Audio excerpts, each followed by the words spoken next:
নমস্কার বন্ধুরা, আজকের ভিডিওতে আপনাদের স্বাগতম।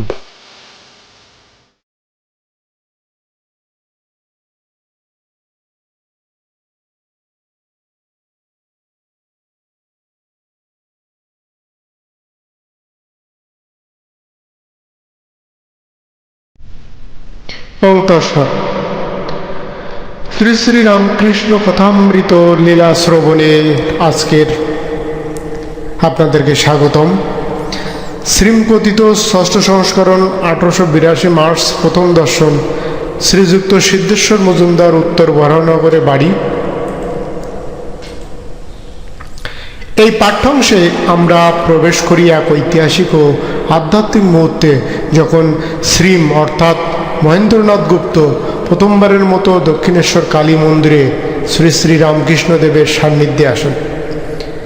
1882 সালের মার্চ মাসে সংগঠিত এই সাক্ষাৎকার শুধুমাত্র দুটি মানুষের পরিচয়ের শুরু নয়, বরং এটি একটি গভীর ভাবজগত ও সত্য অনুসন্ধানের শুরু, যা পরবর্তীতে শ্রী শ্রী রামকৃষ্ণ কথামৃত নামে বাংলা আধ্যাত্মিক সাহিত্যের এক অমর রত্নের রূপ নেয়। এই অংশে প্রথম দর্শন কেবল একটি বাহ্যিক সাক্ষাৎ নয়, বরং আত্মার সাথে আত্মার একটি প্রথম স্পর্শ। শ্রীমের অন্তর্জগতে চলতে থাকা সংকট, উদ্বেগ ও অন্বেষার মধ্য দিয়ে যে প্রশ্ন জেগেছিল, তার এক নির্ভেজাল অলৌকিক উত্তর পেয়ে তিনি আকৃষ্ট হন ঠাকুরের ব্যক্তিত্ব, সরলতা ও গভীর জ্ঞানে। ঠাকুরের নিখাদ ঈশ্বর ভক্তি, সরল ভাষায় উচ্চারিত গভীর তত্ত্ব এবং মাতৃরূপে কালী ভক্তির এক মর্মস্পর্শী প্রকাশ শ্রীমের মনে গভীর রেখাপাত করে। এই অংশ পাঠে পাঠক একাধারে ঠাকুরের জীবন উপস্থিতি, তার স্বাভাবিক ভাবভঙ্গি ও জগৎবোধের সঙ্গে পরিচিত হবেন। আবার শ্রীমের চোখ দিয়ে এক নবজন্ম পাওয়া আত্মার অভিজ্ঞতা উপলব্ধি করবেন। এই পাঠ শুরু হলেও সেই মহান আখ্যানের, যার প্রতিটি কথার মধ্যে রয়েছে জীবনের অন্বেষা, ঈশ্বরের পরিচয় ও এক আশ্চর্য হৃদয়ের সম্পর্কের অক্ষয় নিদর্শন। শ্রী শ্রী রামকৃষ্ণকে পরমহংসদেব নামেই বলা হয়। এই পরমহংস হল একটি গভীর অর্থবহ সংস্কৃত শব্দ, যা হিন্দু ধর্মের উচ্চ আধ্যাত্মিক সাধকের জন্য ব্যবহৃত হয়। এটি সাধারণত দুটি অংশের সমন্বয়ে গঠিত, এক হচ্ছে পরম, অপরটি হচ্ছে হংস। পরম অর্থ হচ্ছে সর্বোচ্চ, শ্রেষ্ঠ বা অতি। হংস এর অর্থ হচ্ছে রাজহাঁস বা বন্য রাজহাঁস। সুতরাং আক্ষরিক অর্থে পরমহংস হলো সর্বোচ্চ রাজহাঁস। পরমহংস শব্দের গভীর অর্থ হলো এটি রূপকটি অত্যন্ত গুরুত্বপূর্ণ। রাজহাঁস জল ও দুধের মধ্যে পার্থক্য করতে পারেন। প্রচলিত বিশ্বাস অনুযায়ী রাজহাঁসের এমন ক্ষমতা আছে যে সে যদি দুধ ও জলের মিশ্রণ পায় তাহলে কেবল দুধটুকুই গ্রহণ করে। তেমনি পরমহংসবাদী প্রাপ্ত সাধক সেই ব্যক্তি যিনি সেই জগৎ সংসারের মায়া, অনিত্যতা ও সত্যের মধ্যে পার্থক্য করতে সক্ষম হন। তিনি বস্তু জগতের আকর্ষণ থেকে মুক্ত হয়ে একমাত্র পরম সত্য বা ব্রহ্মকেই গ্রহণ করেন। বিশুদ্ধতা ও অতিক্রমের প্রতীক। রাজহাঁস যেমন জলে থেকেও জল দ্বারা প্রভাবিত হয় না, তেমনি পরমহংস যিনি সংসার বা সমাজে বসবাস করেও এর মোহ, আসক্তি ও কলুষতা থেকে সম্পূর্ণরূপে মুক্ত থাকেন। তিনি জাগতিক সমস্ত বন্ধন থেকে মুক্ত হয়ে মোক্ষ বা আত্ম উপলব্ধি লাভ করেছেন। আধ্যাত্মিক বিকাশের সর্বোচ্চ স্তর। হিন্দু দর্শনে, বিশেষ করে সন্ন্যাসী পরম্পরায়, পরমহংস হলো আধ্যাত্মিক বিকাশের সর্বোচ্চ স্তর। এই স্তরে একজন সাধক বা সন্ন্যাসী চূড়ান্ত বাস্তবতা এর সাথে একীভূত হন। তারা নির্বিকার, সমদর্শী, শুদ্ধমনা হন। তাদের কাছে ভালো মন্দের ভেদ থাকে না। তারা সর্বদা ব্রহ্ম আনন্দে নিমগ্ন থাকেন। তাই রামকৃষ্ণ পরমহংসদেবকে, শ্রী শ্রী রামকৃষ্ণ ঠাকুরকে পরমহংসদেব নামেই অভিহিত করা হয়। শ্রী শ্রী রামকৃষ্ণ কথামৃত পঠনে প্রথম শুরু হয়েছে একটি শ্লোক দিয়ে। শ্লোকটি হল, তব কথামৃতং তত্ত্বজীবনম কবিরবিড়িতং কল্পসাবহম শ্রবণমঙ্গলং শ্রীমদাতং ভুবি গৃহন্তি যে ভুরিতে জানা। আবার বলছি, তব কথামৃত তপ্ত জীবনম কবিবীরিতং কল্পসপহম শ্রবণমঙ্গলং শ্রীমদৈততং ভবি গৃহন্তি যে ভুরিতে জনা। এটির উৎস হচ্ছে শ্রীমৎ ভগবত গোপী গীতার রাসোধ্যায়। এই শ্লোকটি শ্রীমদ্ ভগবত মহাপুরাণের দশম স্কন্ধের 31তম অধ্যায় থেকে নেওয়া হয়েছে, যা গোপী গীতা নামে পরিচিত। গোপী গীতা আবার রাসলীলার বর্ণনাকারী রাস পঞ্চাধ্যায়ের একটি অংশ। এই শ্লোকটি গোপীরা শ্রীকৃষ্ণকে উদ্দেশ্য করে যখন শ্রীকৃষ্ণ তাদের সঙ্গ ছেড়ে অন্তর্হিত হয়েছিলেন এবং গোপীরা বিরহ বিদুরা হয়ে তাকে খুঁজে বেড়াচ্ছিলেন।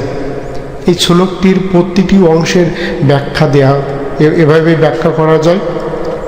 তব কথামৃতং তপ্ত জীবনম, এর অর্থ হচ্ছে তব কথার অমৃত তপ্ত জীবনের সম্বল। তব কথামৃতম অর্থাৎ শ্রীকৃষ্ণের কথা অমৃত বা আলোচনা লীলা কথা পান করলে অমরত্ব লাভ বা পরম তৃপ্তি মেলে। তপ্ত জীবনম, তপ্ত মানে দগ্ধ, দুঃখিত বা তাপক্লিষ্ট। জীবনম মানে হচ্ছে জীবন, জীবনী শক্তি বা প্রাণের সঞ্চয়। গোপীরা বলছেন, হে কৃষ্ণ, আপনার লীলাকথা, আপনার সম্পর্কে যে কোনো আলোচনা আমাদের মতো বৃহতপ্ত দগ্ধ জীবনের একমাত্র অবলম্বন, একমাত্র সঞ্জীবনী সুধা। যখন আমরা আপনার সঙ্গ পাই না, তখন আপনার কথা স্মরণ করেই আমরা বেঁচে থাকি। এটি আমাদের সকল দুঃখ কষ্টের নিরাময়। পরের অংশ, কবিভিরিলিতং কল্পসপহম, কবি কর্তৃক প্রশংসিত এবং পাপ বিনাশকারী। কবিরিভিড়িতং অর্থ হচ্ছে কবিভি মানে হচ্ছে কবিগণ কর্তৃক, আর পীড়িতম মানে হচ্ছে প্রশংসিত বিস্তুত। কল্পসপহম, কল্পস মানে হচ্ছে পাপ বা মলিনতা, অহম মানে হচ্ছে বিনাশকারী বা হরণকারী। এর অর্থ হচ্ছে ব্যাখ্যা হচ্ছে শুধু আমরাই নই, সকল জ্ঞানী ও ভক্ত কবিরা আপনার এই লীলাকথা বা গুণকীর্তন করে থাকেন এবং এর প্রশংসা করেন। শুধু তাই নয়, আপনার এই পবিত্র কথা শ্রবণ বা কীর্তন করে সমস্ত পাপ, অবিদ্যা ও অমলিনতা দূর হয়ে যায়। এটি চিত্তকে নির্মল করে। পরের অংশ হচ্ছে শ্রবণ মঙ্গলং শ্রীমদিততং, শ্রবণে মঙ্গলজনক ও সর্বব্যাপী ঐশ্বর্যপূর্ণ। শ্রবণ মঙ্গলম মানে হচ্ছে, শ্রবণ মানে হচ্ছে শোনা, আর মঙ্গলম মানে হচ্ছে শুভকর বা মঙ্গল বা শুভ। শ্রীমদিত আততম, শ্রীমদ মানে হচ্ছে শ্রী বা সৌন্দর্য, ঐশ্বর্য বা মহিমাযুক্ত, আর আততম মানে হচ্ছে বিস্তৃত, পরিব্যাপ্ত বা সর্বব্যাপী। শ্রীমদ আততম এর ব্যাখ্যা করলে হয়, আপনার কথা কেবল কষ্ট নিবারণ বা পাপ হরণ করে না, এটি কানে শোনা মাত্রই মঙ্গল বা কল্যাণ বয়ে আনে। আপনার লীলা কথা সমস্ত ঐশ্বর্য, সৌন্দর্য, মহিমা দিয়ে পরিব্যাপ্ত। এর মধ্যে কোনো অপূর্ণতা নেই, এটি পরম শুভ ও কল্যাণময়। পরের অংশ হচ্ছে ভবি গৃহন্তি যে ভুরিদে জানা, পৃথিবীতে যারা এই কথা প্রচার করেন তারাই মহাদাতা। ভূমি মানে পৃথিবী, মম অত্যলোক, গৃহন্তি মানে যারা গান করেন বা কীর্তন করেন বা প্রচার করেন, যে মানে যারা, আর ভুরিদা জনা অর্থ যে ভুরি মানে অনেক, আর ভুরিদা মানে হচ্ছে দানকারী, জনা মানে ব্যক্তিরা, অর্থাৎ মহৎ দাতা বা পরম দাতা। গভীরে বলেছেন, এই মর্তলোকে যারা আপনার এই অমৃত কথা, আপনার লীলা ও গুণগান সকলের মধ্যে প্রচার করেন, গান করেন বা বর্ণনা করেন, তারাই প্রকৃতপক্ষে শ্রেষ্ঠ দাতা। কারণ তারা মানুষকে পরমার্থিক জীবন ও সকল দুঃখ থেকে মুক্তির পথ দান করেন। তাদের এই দান পার্থিব কোনো দানের চেয়ে বেশি মূল্যবান ও ফলপ্রসূ। শ্রী শ্রী রামকৃষ্ণ পরমহংসদেবের লীলা কথামৃত গ্রন্থটি শুরু হয়েছে এভাবেই। গঙ্গা তীরে দক্ষিণেশ্বরের কালীবাড়ি, মা কালীর মন্দির, বসন্তকাল, ইংরেজি 1882 খ্রিস্টাব্দের মার্চ মাস, ঠাকুরের জন্মোৎসবের কয়েকদিন পরে সন্ধ্যা হয়। ঠাকুর শ্রীরামকৃষ্ণের ঘরে মাস্টার শ্রীযুক্ত সিদ্ধেশ্বর মজুমদার আসিয়া উপস্থিত। এই প্রথম দর্শন। মাস্টার দেখিলেন এক ঘর লোক নিস্তব্ধ হইয়া তার কথামৃত পান করিতেছেন। ঠাকুর তক্তপোষে বসিয়া পূর্বাস্ত হইয়া সহস্র বদনে হরিকথা কইতেছেন। ভক্তেরা মেজয় বসিয়া আছেন। একজন প্রশ্ন করলেন, কর্মত্যাগ কখন? মাস্টার দাঁড়াইয়া অবাক হইয়া দেখিতেছেন, তার বোধ হইল যেন সাক্ষাৎ সুখদেব ভগবত কথা কইতেছেন আর সব্যতীর্থের সমাগম হইয়াছে, অথবা যেন শ্রী চৈতন্য মহাপুরী ক্ষেত্রে রামানন্দ স্বরূপাদি অর্থাৎ রামানন্দ বা স্বরূপ দামোদর এবং অন্যান্য ভক্তগণ একসঙ্গে বসিয়া আছেন ও ভগবানের নাম গুণকীর্তন করিতেছেন। ঠাকুর বলিতেছেন, যখন একবার হরি বা একবার রাম নাম করলে রোমাঞ্চ হয়, অশ্রুপাত হয়, তখন নিশ্চয়ই যেন যে সন্ধ্যাদি কর্ম আর করতে হবে না, তখন কর্মত্যাগের অধিকার হয়েছে, কর্ম আপনা আপনি ত্যাগ হয়ে যাচ্ছে। তখন কেবল রাম নাম কি হরিনাম কি শুদ্ধ ওঙ্কার জপলেই হলো। আবার বলিলেন, সন্ধ্যা গায়ত্রীতে লয় হয়, গায়ত্রী আবার ওঙ্কারে লয় হয়। তিনি খুব মূল্যবান একটি কথা বলছিলেন যে সন্ধ্যা গায়ত্রীতে লয় হয়, আবার গায়ত্রী আবার ওঙ্কারে লয় হয়। তিনি সন্ধ্যার সময় যে পরম্পরা বা প্রক্রিয়াটা তিনি বলেছেন, সন্ধ্যা গায়ত্রীতে লয় হয়, এর মানে হলো সন্ধ্যা বন্দনাম বা সন্ধ্যা উপাসনা যে বিভিন্ন অংশ রয়েছে তার মধ্যে গায়ত্রী মন্ত্র কেন্দ্রীয় এবং সবচেয়ে গুরুত্বপূর্ণ। সাধক যখন সন্ধ্যার উপাসনা করেন তখন তার সমস্ত মনোযোগ ধীরে ধীরে গায়ত্রী মন্ত্রের উপর কেন্দ্রীভূত হয়। অন্যান্য মন্ত্র বা ক্রিয়াকর্মগুলি যেমন গায়ত্রী মন্ত্রের মধ্যে বিলীন হয়ে যায়, কারণ গায়ত্রী সন্ধ্যার প্রাণ। গায়ত্রী আবার ওঙ্কারে লয় হয়। এরপর বলা হচ্ছে যে গায়ত্রী মন্ত্র শেষ পর্যন্ত ওঙ্কারে বা প্রণব বা ওং বিলীন হয়ে যায়। ওং বা প্রণব হলো সকল মন্ত্রের উৎস এবং সমস্ত সৃষ্টির মূলধ্বনি, এটি পরম ব্রহ্মের প্রতীক। যখন গায়ত্রী জপ করা হয় তখন এর গভীরতম উপলব্ধি বা ফলস্বরূপ সাধন ওং এর ধ্যানমগ্ন হন, অর্থাৎ গায়ত্রী মন্ত্রের শক্তি ও জ্ঞান শেষ পর্যন্ত ওঙ্কারের মহিমান্বিত ব্রহ্মজ্ঞানে মিশে যায়। এই উক্তিটি একটি আধ্যাত্মিক আরোহণের এক পথ নির্দেশ করে, সন্ধ্যা থেকে গায়ত্রীতে প্রবেশ এবং গায়ত্রী থেকে চূড়ান্ত সত্য ওঙ্কারে বিলীন হওয়া। এটি উপাসনার গভীরে প্রবেশ করে ব্রহ্মের সাথে একাত্ম হওয়া প্রক্রিয়াকে বোঝায়। মাস্টার বরাহনগরে এ বাগানে ও বাগানে বেড়াইতে বেড়াইতে এখানে আসিয়া পড়িয়াছেন। সিধুর সঙ্গে এ বাগানে বেড়াইতে এসেছেন। আজ রবিবার, অবসর আছে, তাই বেড়াইতে এসেছেন। শ্রীযুক্ত প্রসন্ন বাড়ুজ্যের বাগানে কিয়ৎক্ষণ পূর্বে বেড়াইতেছিলেন। তখন সিধু বলিয়াছিলেন, গঙ্গার ধারে একটা চমৎকার বাগান আছে, যে বাগানটা দেখতে যাবেন। সেখানে একজন পরমহংস আছেন। বাগানে সদর ফটক দিয়া ঢুকিয়ায় মাস্টার ও সিধু বরাবর ঠাকুর শ্রীরামকৃষ্ণের ঘরে আসিলেন।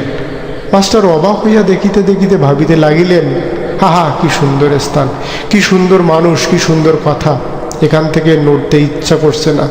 কিয়ৎক্ষণ পরে মনে মনে বলিতে লাগিলেন, একবার দেখি কোথায় এসেছি, এরপর এসে বসব। সিধুর সঙ্গে ঘরে বাইরে আসিতে না আসিতেই আরতির মধুর শব্দ হইতে লাগিল। এককালে কাসর ঘণ্টা খোল করতালি বাজিয়া উঠিল।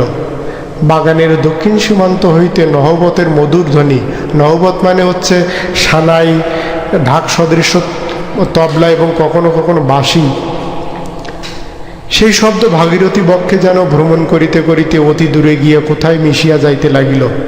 মন্দ মন্দ কুসুম গন্ধবাহী বাতাস নীল, এর অর্থ হচ্ছে মন্দ মন্দ মানে ধীরে ধীরে, কুসুম গন্ধবাহী মানে হচ্ছে ফুলের সুবাস বহনকারী, আর বসন্তানীল মানে বসন্তের বাতাস, অর্থাৎ ধীরে ধীরে প্রবাহিত ফুলের সুবাস বহনকারী বসন্তের বাতাস।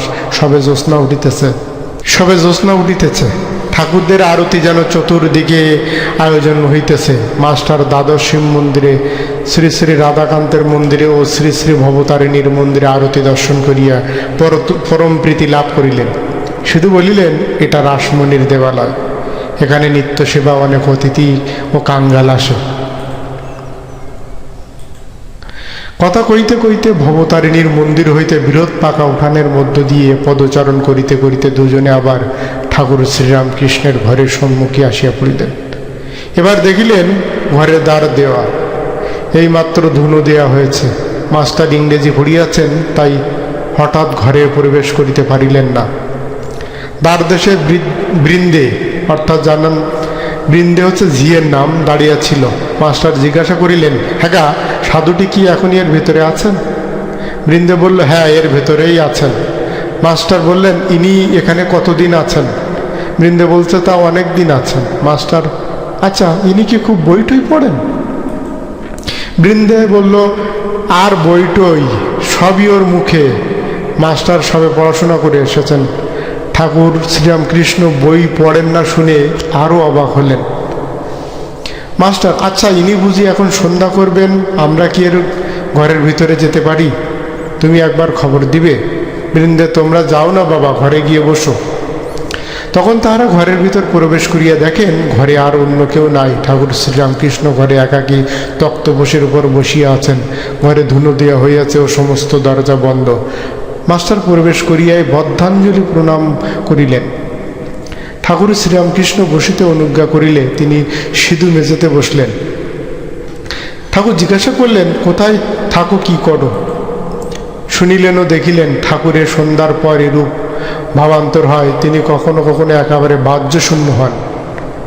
জগতের বাইরে কোনো ঘটনা বা শব্দ তাকে স্পর্শ করিতে পারিত না, এমন অবস্থায় হচ্ছে বাহ্যশূন্য। মাস্টার, আপনি এখন সন্ধ্যা করবেন, তবে এখন আমরা আসি। শ্রীরামকৃষ্ণ ভাবস্থ, না সন্ধ্যা তা এমন নয়। আরও কিছু কথাবার্তার পর মাস্টার প্রণাম করিয়া বিদায় গ্রহণ করিলেন। ঠাকুর বলিলেন, এবার এসো। মাস্টার ফিরিবার সময় ভাবিতে লাগিলেন, এ সম্মুখ কে, যাহার কাছে আবার ফিরিয়া যাইতে ইচ্ছা করিতেছে। বই না পড়িলে কি মানুষ মহৎ হয়? কি আশ্চর্য! আবার আসিতে ইচ্ছা হইতেছে। ইনিও বলিয়াছেন, আবার এসো, কাল কি পরশু সকালে আবার আসিব। শ্রী শ্রী রামকৃষ্ণ কথামৃত শুরুতের যে শ্লোকটি দেয়া হয়েছিল সেটি সেটাই প্রমাণ করিল যে শ্রীকৃষ্ণের বিহনে গোপীগণ যেরকম বিষণ্ণ মনে ভাব পোষণ করত, ঠিক তেমনি লেখকও একই ধরনের মনোভাব পোষণ করছেন। ধন্যবাদ। ভিডিওটি ভালো লাগলে অবশ্যই সাবস্ক্রাইব বা লাইক কমেন্ট করবেন, তাহলে আমরা আরও উৎসাহিত হব নতুন করে পাঠ করার জন্য।